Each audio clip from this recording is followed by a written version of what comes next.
পরম করুণাময় প্রভুর নামে শুরু করছি। সুফিজম বিডি ইউটিউব চ্যানেলে আপনাদের সবাইকে স্বাগতম। আপনাদের সাথে আছি আমি DM রাহাত। এক ভাই প্রশ্ন করেছেন যে আমার নূর আমি কিভাবে পাব। আজ এ ব্যাপারে আলোচনা করার চেষ্টা করব।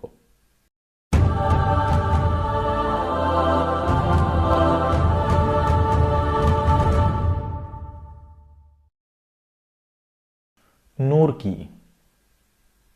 অনেকেই বলে থাকেন যে নূর অর্থ আলো। না, নূর অর্থ আলো নয়। কারণ আল্লাহ বলেছেন যে তিনি আসমান এবং জমিনের নূর। তাহলে অন্ধকারও নূর আছে, যেহেতু আসমান জমিনে তো অন্ধকারও আছে। যেখানে আলো নেই সেখানেই তো অন্ধকার। তার মানে আল্লাহ তাআলা অন্ধকারেরও নূর। অর্থাৎ আলো থাকা না থাকা নূরের সাথে সম্পৃক্ত না। নূর অন্ধকারও যেরকম, আলোতেও সেরকম, সুগন্ধেও যেরকম, দুর্গন্ধেও সেরকম, ভালোতেও যেমন, মন্দতেও তেমন। নূর নূরই। তাই যারা নূর অর্থ আলো বুঝায় তাদের ব্যাপারটা আলাদা। আমি সেই ব্যাপারে আলোচনা করতে চাচ্ছি না। আমি যেটা বুঝেছি সেই অনুযায়ী বললাম যে নূর অন্ধকারও যেমন, আলোতেও তেমন। নূর অর্থ আলো নয়। তারপরে নূরকে আমরা 3 ভাগে ভাগ করতে পারি। সেটা হচ্ছে আহাদি নূর, আহমদি নূর এবং মুহাম্মদি নূর। আহাদি নূর কি? যেটা হচ্ছে সেই আদি নূর, যখন কিছুই সৃষ্টি করা হয়নি বা সৃষ্টি হয়নি।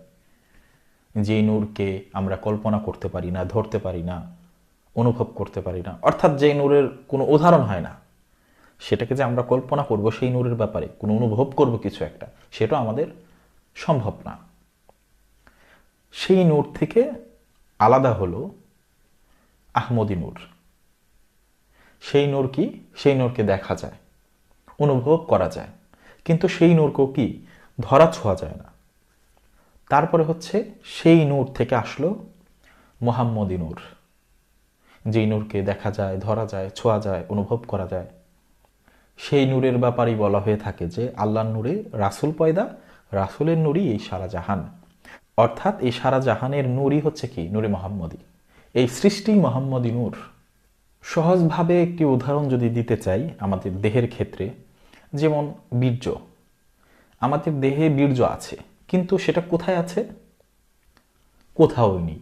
যদি আমরা দেহকে কাটি তাহলে কোথাও বীর্য পাওয়া যাবে না। অর্থাৎ সে নিরাকার অবস্থায় আছে। না তাকে দেখা যায়, না তাকে ধরা যায়, না তাকে ছোঁয়া যায়, না অনুভব করা যায়। এমন একটা অবস্থার মধ্যে বীর্য রয়েছে। কিন্তু যখন আমাদের মধ্যে কাম উত্তেজনা, সেই ভাব চলে আসে, তখন সেটা কি অনেকটা অনুভূতিতে চলে আসে। সে কারণেই কিন্তু আমাদের মধ্যে সেই অনুভবগুলি বা অনুভূতিটা আসে। তারপরে কি হয়? সেটা বীর্য রূপ ধারণ করে, যেটাকে আমরা বীজ বলি সন্তানের জন্য। তো নিরাকার থেকে একটা অনুভূতির অবস্থায় তারপরে হচ্ছে কি বাস্তব একটা রূপে চলে আসলো। এটা উদাহরণ দেওয়ার জন্য বললাম। এটা সেরকম কিছু না যে নিরাকার থেকে আকার কিভাবে সম্ভব, যে একই বিষয়ের বা একই বস্তুর এতগুলো রূপ কিভাবে হয়, সেটা বোঝানোর জন্য ছোট্ট একটা উদাহরণ দিলাম আমাদের দেহ থেকে। কারণ রক্ত আছে, সবই আছে, এই জিনিসটাই শুধু এমন একটা অবস্থায় থাকে যেটাকে আসলে আমরা নিরাকার অবস্থায় পাই, অর্থাৎ যার আকার নেই বা তাকে দেখা যায় না, ধরা যায় না। কিন্তু আবার সেটাকে কি একটা সময় সেটা আকার হয়ে আসে বা বস্তু হয়ে আসে। তো আহাদ, আহাম্মদি, মোহাম্মদী নূরের ব্যাপারটা অনেকটা সেরকম। এক সময় এই মোহাম্মদী নূরই কি অবস্থায় ছিল, যেটা ধরা ছোঁয়া যেত না, কল্পনা করা যেত না। এখন প্রশ্নটা এসেছে যে আমি আমার নূর কিভাবে পাবো। তার মানে বিষয়টা আমার সাথে এবং আমার দেহের সাথে সম্পর্কিত। প্রশ্নটা সেখান থেকে এসেছে, এই ব্যাপারেই। তো আমার দেহের সেই নূর কি? এখন সৃষ্টি যেহেতু নূর, তাহলে আমার দেহের সেই আদি নূরটা কি? আমি দেহের নূরের কথা বলছি। তাহলে যখন আমি ছিলাম না তখন আমি কি অবস্থায় ছিলাম? তো এটা সবাই জানে, যখন আমি ছিলাম না তখন আমি বীজ আকারে ছিলাম। যে একটি বড় বৃক্ষ কিন্তু একটা বীজ থেকেই হয়। সেই পুরো গাছটি একটা বীজের মধ্যেই থাকে, সুপ্ত অবস্থায় থাকে। তো আমরাও বীর্যের মধ্যে সেভাবে সুপ্ত অবস্থায় ছিলাম। তাহলে এই দেহের আদিরূপ হচ্ছে বীর্য, যা পিতার কাছে ছিল। বলা হয়ে থাকে যে পিতার মস্তকে ছিলাম এই বিন্দু রূপে বা সেই বীর্য রূপে। তাহলে আমার দেহের সেই আদি নূর হচ্ছে কি? বীর্য। কিন্তু বীর্য হচ্ছে দেহের আদি নূর, আত্মার আদি নূর না। আমি কিন্তু দেহ না। তো বীর্য হচ্ছে দেহের আদি নূর। অনেকেই এই জায়গাটা একটু অন্যভাবে বলেন, যে তারা বলেন যে আমারই আদি নূর হচ্ছে সেই বীর্য। না, আমি তো দেহ না, দেহের আদি নূর হচ্ছে বীর্য, আত্মার আদি নূর বীর্য নয়। এখানে একটা সূক্ষ্ম পার্থক্য আছে, আবার বিশাল পার্থক্য আছে। কারণ এটা তো সবাই জানে যে আমি চলে যাওয়ার পর আমার দেহ থাকবে, তো এই দেহই আমি না। তাহলে দেহের যেটা আদি বিষয় সেটা আমার হতে পারে না। তবে হ্যাঁ, আমার সাথে সেটা সম্পৃক্ত, কিন্তু সেটা হচ্ছে আমার দেহের ব্যাপার, আত্মার না। কিন্তু অনেকেই বলে থাকেন সেই বীর্যকে ধারণ করার কথা, বীর্যই সে আদি নূর, সেটা কি রক্ষা করতে হবে, সেটা কি মানে নিজের কাছে রাখতে হবে, পরকালে আবার সেটাই ফেরত দিতে হবে, এটাই আমানত। অনেকেই এভাবে বলে থাকেন, কিন্তু কথা হচ্ছে এটা তো আমার দেহের বিষয়। আমি যখন চলে যাব তখন এটা থেকে যাবে, অর্থাৎ যখন আমি মারা যাব তখন কি হবে, আমার দেহটা থেকে যাবে, আমি চলে যাব, তো আমি কি ওটা সাথে করে নিতে পারবো? ওটা তো আমার দেহের বিষয়। তাহলে এটা তো সেখানে জমা দেওয়ার কিছু না। তাই এই নূরকে পাওয়া না পাওয়ার বিষয় না। আপনি ভালো খাবার দাবার খেলে আপনার দেহে বীর্য হবে, তারপরে যদি আপনি প্রাণায়াম করেন, যোগ সাধনা করেন, আপনার বীর্য রক্ষা হবে, সেটা আলাদা বিষয়। হ্যাঁ, এটা অনেক গুরুত্বপূর্ণ একটা ব্যাপার। কারণ বীর্য না থাকলে দেহ না থাকার মতোই, মানে শক্তি থাকবে না। তাই এটা অত্যন্ত গুরুত্বপূর্ণ, এটাকে অবহেলা করার উপায় নেই। কিন্তু এটাই সে আদি নূর, এটাকেই ধারণ করতে হবে, এটাই আবার জমা দিব আমানত হিসাবে আল্লাহর কাছে, না, এরকম কিছু না। যদি এটা আমি সাথে নিয়ে যেতে পারতাম তাহলে আমি এটা বলতে পারতাম। যেহেতু আমি সাথে এটা নিয়ে যেতে পারবো না, তাই এটা সেই বিষয় না, এটা আমার দেহেরই বিষয়। দেহেই আছে, দেহেই থাকবে, আমি চলে যাব। তারপরও যেহেতু প্রশ্নটি করা হয়েছে, অনেকে আবার এটা ভাবতে পারেন যে সেই বীর্যের কথাই হয়তো বা এখানে বলা হচ্ছে, আদি নূরের কথা। কারণ অনেকে তো এটা বলেন, তো সেটা আপনি কিভাবে ধারণ করবেন? সেটা ধারণ করার জন্য আপনি প্রাণায়াম করতে পারেন, যোগ ব্যায়াম, যোগ সাধনা এগুলো করতে পারেন। তারপরে কিছু পদ্ধতি আছে যেগুলো অনুসরণ করলে বীর্যকে ধারণ করে রাখা যায়, কিন্তু আমাদের জীবনের লক্ষ্য তো সেটা না। তারপর আরেকটা বিষয় হচ্ছে, আমরা কিন্তু সে আগের সাধকদের মতনই আমরা অনেক কাজ কর্ম করি, অনেক ব্যস্ত থাকি। এই সারাদিন যোগ সাধনা করা, শ্বাস প্রশ্বাসকে নিয়ন্ত্রণে রাখা, খেয়াল রাখা, এগুলো আমাদের পক্ষে সম্ভব না। যদি আমাদের এরকম কাজকর্ম না থাকতো, আমাদের জীবনযাপন অন্যরকম হতো, সাধকদের মতো, অর্থাৎ যারা কাজকর্ম করে না, শুধুই ধ্যান করে, তাহলে হয়তো বা বলা যেত যে হ্যাঁ, আমাদের বীর্য কখনো ক্ষয় হবে না। কিন্তু আমরা কিন্তু সেরকম জীবনযাপন করি না। আমরা বড়জোর একটু বেশি সময় ধারণ করে রাখতে পারি, একটু বেশি ধারণ করতে পারি, এর চেয়ে বেশি কিছু না। আরেকটা বিষয় হচ্ছে, যারা বিজ্ঞান সম্পর্কে অবগত তারা কিন্তু জানেন যে এটা এরকম না যে অনেকগুলো জমা করে রাখা যায়, এটা একা একাই নষ্ট হয়ে যায়। তো যেটা জমাই রাখা যায় না, একা একা নষ্ট হয়ে যায়, সেটা জমা করার কিছু নেই। আর যদি সেটা থাকেও, সেটা কি কলসিতে যতটুকু পানি ধরবে সেটুকুই, কিন্তু তারপরে যা থাকবে সব কি পড়ে যাবে। তো এটা জমা করে রাখা যায় না। তবে এটা সত্য যে যারা এটাকে ধারণ করে বেশি জমা রাখার চেষ্টা করে, তাদের শরীর, মন এগুলো ভালো থাকে। কারণ এটার অনেক গুরুত্ব আছে, তাদের মনও স্থির থাকে, সাধনায় মন বসে। যাই হোক, এখন মূল প্রসঙ্গে আসি। সেটা হচ্ছে, বীর্য যদি আত্মার নূর না হয়ে থাকে, আমার আদি নূর না হয়ে থাকে, শুধু দেহেরই আদি নূর হয়ে থাকে, তাহলে আমার আদি নূর কি? আমার আদি নূর হচ্ছে রুহু। রুহুই হচ্ছে আত্মার আদি নূর। রুহু কি? রুহু হচ্ছে পরম, পরমই রুহু। আমার দেহের মধ্যে পঞ্চরুহু রয়েছে।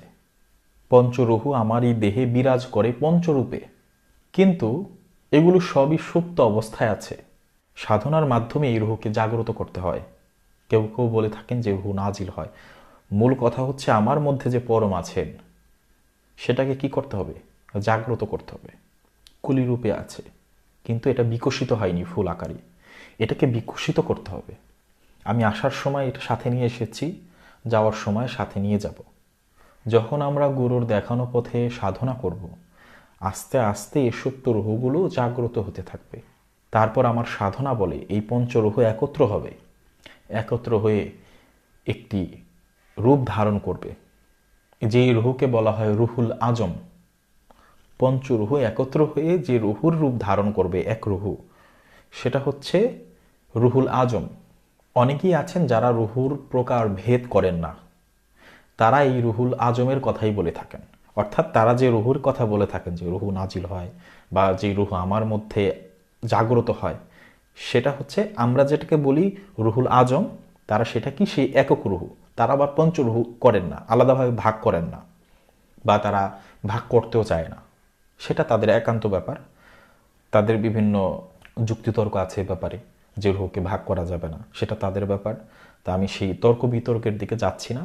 তো পঞ্চরুহু আমার দেহের মধ্যে বিরাজ করছে, কিন্তু এই রুহকে যদি একত্র করে সেই রুহুল আজমের রূপ না দেওয়া যায়, আমার সাধনা বলে আমি যদি তাকে একত্র করতে না পারি, তাহলে এই 5 রুহু করেও কোনো লাভ নেই, এক রুহু করেও কোনো লাভ নেই। যারা 5 রুহুর কথা বলতেছেন তারাও যদি রুহুল আজমকে দেখতে না পারেন, তাহলে কোনো লাভ নেই, শুধু এটা তর্ক বিতর্কের ব্যাপার থাকবে।